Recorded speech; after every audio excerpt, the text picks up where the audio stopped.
आदमपुर में कांग्रेस ने की 5 बड़ी गलतियां। हुड्डा परिवार की गलतियां पड़ेंगी कांग्रेस को भारी। जयप्रकाश को टिकट देना कांग्रेस के लिए कितना फायदेमंद। हुड्डा परिवार का अति आत्मविश्वास क्या कांग्रेस को ले डूबेगा। नमस्कार, खरी खरी न्यूज के लिए आदमपुर से ग्राउंड रिपोर्ट कुलदीप शिवरान के साथ। आदमपुर का उपचुनाव अभी गर्म नहीं हो पाया है। आदमपुर के उपचुनाव में आज कांग्रेस के प्रत्याशी जयप्रकाश नामांकन भर रहे हैं। कांग्रेस के प्रत्याशी की घोषणा के साथ ही कांग्रेस के अंदर और बाहर दोनों ही तापमान बढ़ गया है और कांग्रेस के अंदर सर्दी के बीच में भी गर्मी का एहसास हो रहा है। सवाल ये उठता है कि आदमपुर के अंदर कांग्रेस के प्रत्याशी जयप्रकाश का चयन कितना सार्थक है, कितना गलत है। आदमपुर के चुनाव को लेकर कांग्रेस में 5 बड़ी गलतियां अभी से नजर आ रही हैं। गलती नंबर 1, बड़े नेताओं की अनदेखी। आदमपुर के उपचुनाव के लिए भूपेंद्र हुड्डा परिवार ने प्रत्याशी के चयन में किरण चौधरी, रणदीप सुरजेवाला, शैलजा का सहयोग नहीं लिया, उन्हें प्रत्याशी के चयन में शामिल नहीं किया। इसी कारण इन चारों नेताओं में नाराजगी है। किरण चौधरी ने तो साफ तौर पर कह दिया कि अगर इसी तरह से बड़े नेताओं की अनदेखी की गई तो भूपेंद्र हुड्डा को इसका परिणाम भुगतना पड़ेगा और आदमपुर के अंदर खराब रिजल्ट आएगा। गलती नंबर 2, स्थानीय दावेदारों की अनदेखी। भूपेंद्र हुड्डा परिवार ने जयप्रकाश को टिकट देने का फैसला आज से 1 सप्ताह पहले ले लिया था, लेकिन इसके बावजूद उन्होंने टिकट के स्थानीय दावेदारों को मनाना उचित नहीं समझा। आदमपुर के टिकट के लिए आदमपुर के 6 स्थानीय नेता टिकट की दौड़ में थे।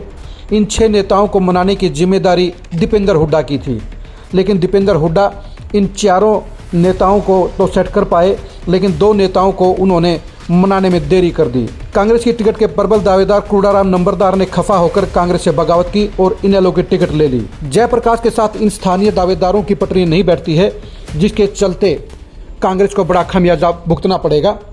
2009 के चुनाव में भी जयप्रकाश ने हार के बाद ये बयान दिया था कि स्थानीय टिकट के दावेदारों ने उनके जीत की बजाय हार का काम किया। वही समीकरण फिर बन रहे हैं।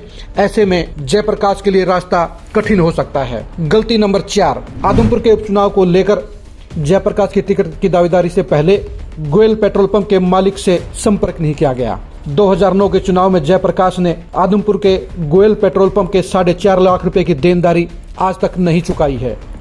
इसके कारण आदमपुर के बनिया समुदाय में बड़ा रोष है।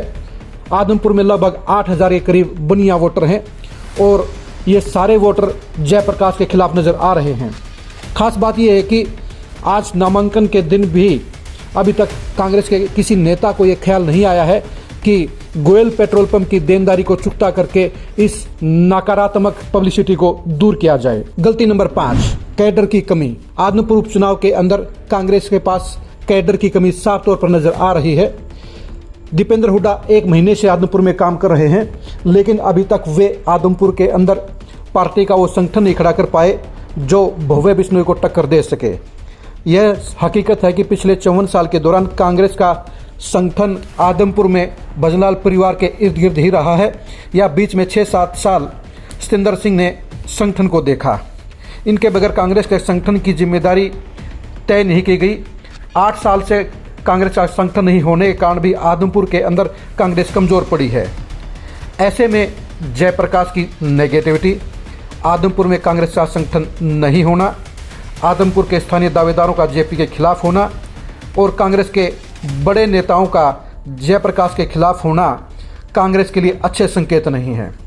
कांग्रेस के अंदरूनी हालात ही बता रहे हैं कि आदमपुर चुनाव को लेकर दिखाया कुछ जाएगा, बताया कुछ जाएगा और किया कुछ और जाएगा। इसी कारण से जिस तरह से जींद उपचुनाव के अंदर रणदीप सुरजेवाला की जीत के बड़े बड़े दावे किए गए थे, इसी तरह आदमपुर में भी जयप्रकाश की जीत के बड़े बड़े दावे किए जाएंगे, लेकिन परिणाम जो जींद में निकला था वही आदमपुर में निकलने के आसार नज़र आ रहे हैं। आदमपुर की एक और ख़ास खबर के साथ कल फिर हाजिर होंगे। तब तक के लिए नमस्कार।